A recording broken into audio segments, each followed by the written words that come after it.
healthy ministers for a healthy church. There are no better words that describe the mission of the Southdown Institute in Holland Landing, Ontario, north of Toronto. From the inception of a dream in 1964 and the opening of the first facility in 1966, Southdown continues its commitment to the vision of its founders to provide a healing space and supportive community for religious and clergy experiencing psychological and emotional distress, including addictions. After years of struggling with alcoholism and eventual healing, the late Father Clem Schwam envisioned an environment managed and run by laypersons where clergy would not be alone in their battle. Father Schwam recruited the assistance of two energetic and devoted Catholic laymen, Tom Moran and David Menzies. They approached the Canadian bishops, who endorsed their plan in principle and agreed to assist in the startup of what would become known as Southdown. It's an honor and a privilege to walk with the people who come. It's also a privilege to work with a wonderful staff who's very loving and caring and accepting. One of the first things I do when someone comes into the program is meet them and talk to them about the program. And in that talking to them about the program, the first thing they will generally share is their fear and anxiety about coming. The privilege part comes in being able to extend unconditional love, caring for people and support, and be aware of the challenges that they need to be offered, so that by the time they're ready to leave the program, one person put it probably the most pointedly. He said, "No one here ever treated me as if I was a problem. They treated me as if I was an individual, and they knew that I needed some help, but they didn't treat me that way." On December 15, 1966, the facility known as Southdown welcomed its first residents in Aurora, Ontario.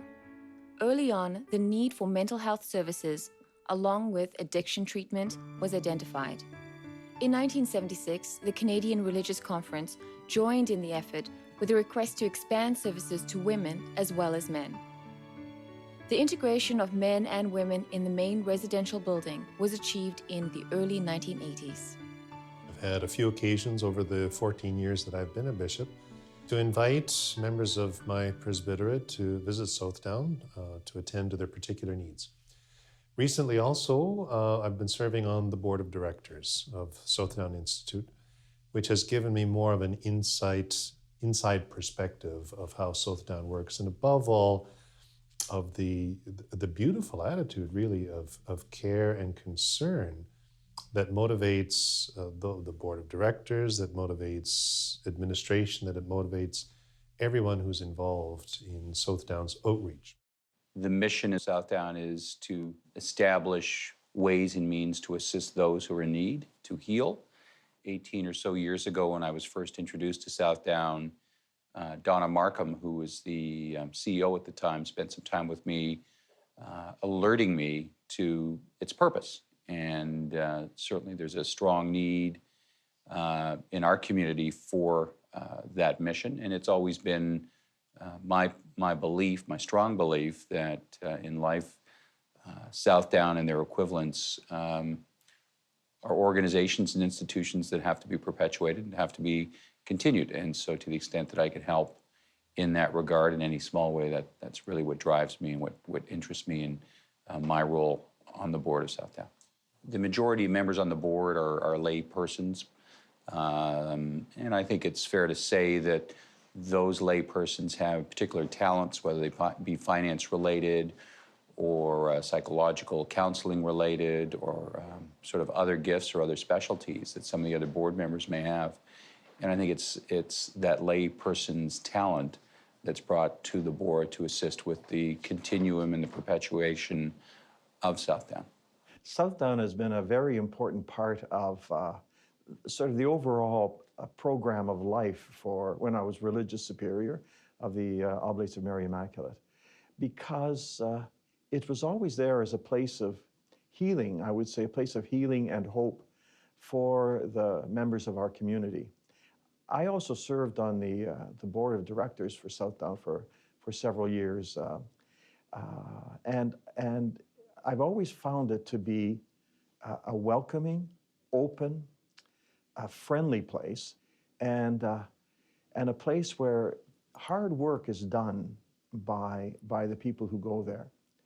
I consider that the most difficult thing we do in life is face ourselves, get to know ourselves, and face ourselves, face the tough stuff that we have to deal with in our life. And Southdown provides, in a way, a soft landing. It provides assistance so that we can do that. With the increase in residential development in Aurora over the last 2 decades, Southdown's environment of privacy and serenity was changing rapidly. Through economic analysis and financial planning, the decision to construct a modern facility in keeping with Southdown's mission culminated with the opening on December 7, 2013, of Southdown in its new location in Holland Landing. The pristine, pastoral setting on 37 acres supports the integrated psychological, spiritual, and holistic components of care. We moved from Aurora to this property back in December 2013, and we went through a very exciting process coming up with a vision for this facility so that it would be a comfortable environment for residents, really a home away from home. Everyone, I think, at some point in their life needs assistance. And, you know, the assistance that Southdown gives the religious and the clergy is just outstanding. It's just part of, I believe, just the overall church. You know, the religious and the clergy are always helping others. And so we try to help them when they do need help. And it's a community unto itself. Often by the time people arrive at Southdown, they may have neglected their health for a long time. We have to understand whether there are any underlying medical issues that might influence their mood or any alterations in their ability to cope in life. And so we work together. We do the medical clearance to see if they're safe to do the physical activities. We identify any need for extra teaching, and health promotion. And so we work very closely to make sure that not only are their physical needs met, but their psychological needs and in managing their medication. Being at Southdown, you get to know priests and religious as people. And also, I think it's, of course, done a lot of work in terms of sharpening myself professionally. Finally, it's had an impact on my spirituality. It's deepened it, it's freed it at the same time, and most importantly, it's humanized it. It's taken it away from, I would say, stereotypes or ideas I had about what priests and sisters were. I've seen individuals walk in here who can't look at me, who can barely speak a sentence, who are so ashamed and covered in guilt that they're afraid to speak to anyone. Their sense of who God is completely gone. There is no sense of God in their lives. And over time and bit by bit, to begin to sense that they can look at God. They can even believe that God is working and loving them. They can't believe it totally, but they begin to know that that is a reality for them. By the time they can leave, they can not only look at a person and talk to them, they can actually engage in conversation and laugh. They can come in with such self-hatred that by the time they leave, they begin to maybe not totally accept themselves, but to begin to think that they might be acceptable if they continue to maintain a life of living and sobriety. And you know, they've been so isolated and living so hiding. A person in addiction is hiding in their own shame and in their own pain. And for them to be able to leave here and some of the shame be gone and some of the pain be lessened, and to be able to relate one-on-one with individuals, with groups, with society, with God. Absolutely an awesome experience. A key characteristic of a resilient community is to honor the traditions and histories that have shaped their particular mission while remaining open to change even bringing about change. That saying, thank you, stops us from taking things for granted, rids us of a sense of entitlement, and pushes away misery. And that the mission of the church is always waiting for us, to heal wounded hearts, to open doors, to free people, and to say that God is good, God forgives all, and that God is a God of tenderness and mercy. What I've learned really about pastoral ministers in the past 10 years is they're like us. They are just human beings that are just so dedicated to making their communities, our communities, the world at large, just much, much better places to be and to live. And the support that they give their communities is just outstanding. And, you know, that can't be replaced. I was very reluctant to go there at first, but it turned out to be a very important experience. By the time I went there, I had lost track of myself entirely somewhere along the way. So I suppose Southdown gave me the opportunity to find myself, to use that awful word, but certainly to recover some kind of sense of identity. It gave me the tools to face into what I had to face into, and tools, if you like, that have enabled me to deal with things that have come up, and things do come up. I was there for 3 months, more or less, and while it seemed a very long time initially, the time flew by, but it's 3 months that I've got a lot of value out of afterwards. I was there for 5 months, from January through the end of May of 2005. And so during that time, when I entered Southdown, I was being treated for depression and other clinical mental illnesses at that time. It was a great rebirth of my priesthood. We received from Accreditation Canada exemplary status. That's against 1,100 other healthcare organizations across Canada. And it was really the staff that brought that status home to Southdown. Yes, the board and others had input into it, but when they saw the dedication and the quality and the safety that the staff give the residents, they achieved that award. I really appreciate working with the leadership of the church in the sense that they provide support and a context within which we're working. So again, when we're working with a resident, we're also working with the leadership, and I find them as a tremendous source of kind of information, of support, and of walking with the residents and the assessees when they come. So we're not dealing with individuals when they come through the door. We're dealing with a priest from a diocese, or we're dealing with a sister from a community, and there's a real sense that's real and an important part of their treatment and their ability to recover and do better in life. Wholeness and wellness, really, and what we call good mental health, really, if you can look at it, really support each other. You can get someone, let's say, to address their mental health issues, but if there are difficulties or deficiencies, let's say, in their spiritual life, in their physical health, those things are very important to support not only the work that they're doing here, but also to sustain whatever they've accomplished here. Southdown is committed to assisting the church in providing healthy ministers for our communities of faith that will fulfill the desire of Jesus, that all might have life and have it to the full. By providing a holistic response to critical mental health issues of church ministers in an environment attentive to the action of God in each of our lives, we help to create healthy communities where clergy, religious men and women can creatively address problematic concerns and come to know the truth of Jesus' desire that all might have life and have it to the full.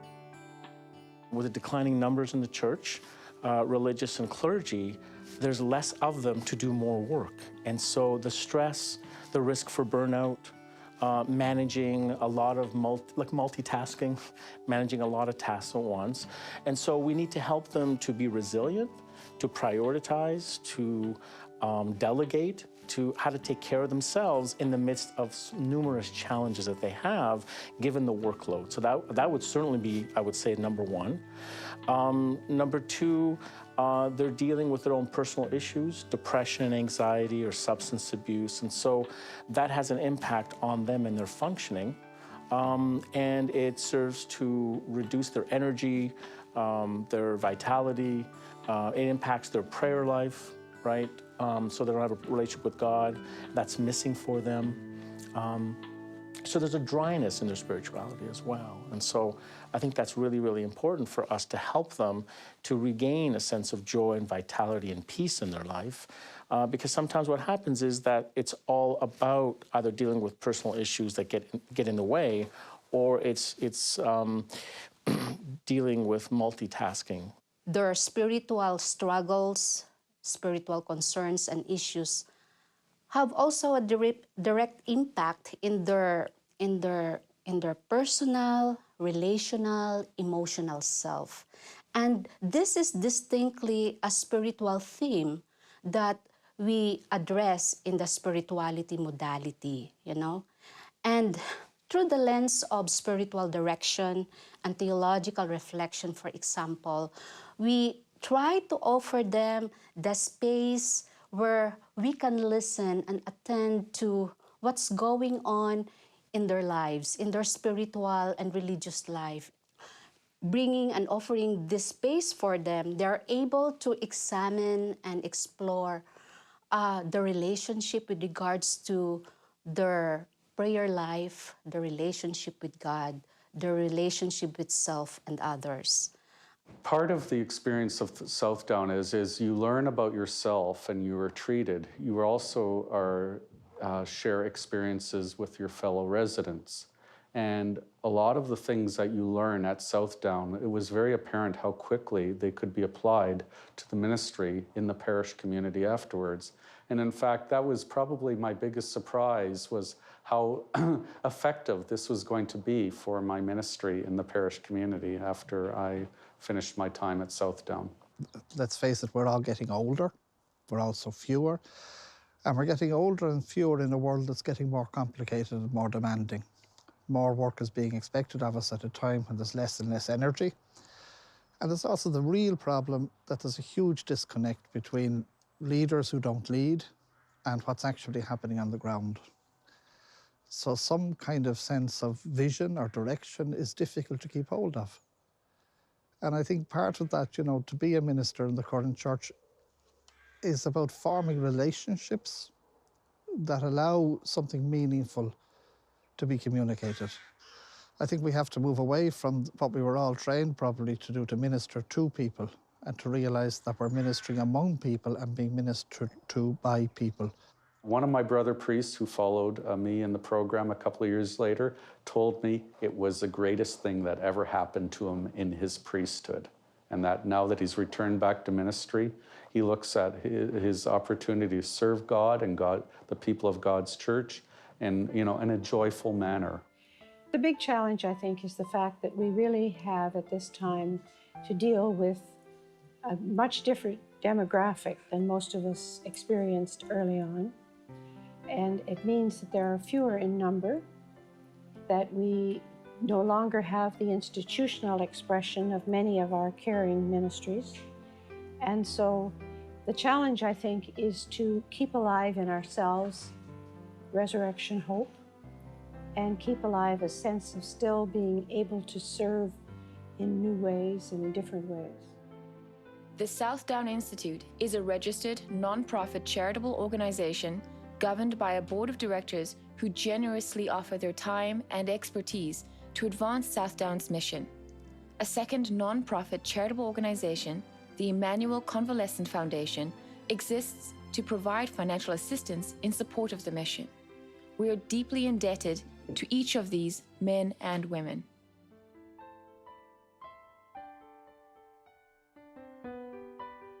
Continuing care services are an integral part of Southdown's residential program. This follow-up program provides crucial support to both the individual and diocesan or community leadership during the critical period following residential treatment. very challenging to measure mental health.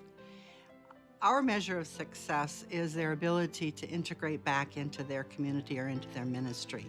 We know that in order to do that, in order to integrate and to consolidate the learnings they've had, they need continuous support. That support has to come not only from us as they go back, but also from the communities or the diocese and the support people that we can put in place for them when they go back. Another way I would measure success is from what they say, but also the feedback we have from friends and leadership on how well they're doing as they return to the community. We measure the success of people when they've been able to really maintain some of the changes that they've made here, when they've been able to really develop and hold on to the things that create a balanced lifestyle for them in terms of usually ministry, living in community, or priestly, fraternity, and also to be able to continue on in their life feeling good about themselves and feeling that they are valuable, valued, and have something to offer to the world. Southdown has provided support to thousands who have served the church. Many participants have returned to active ministries.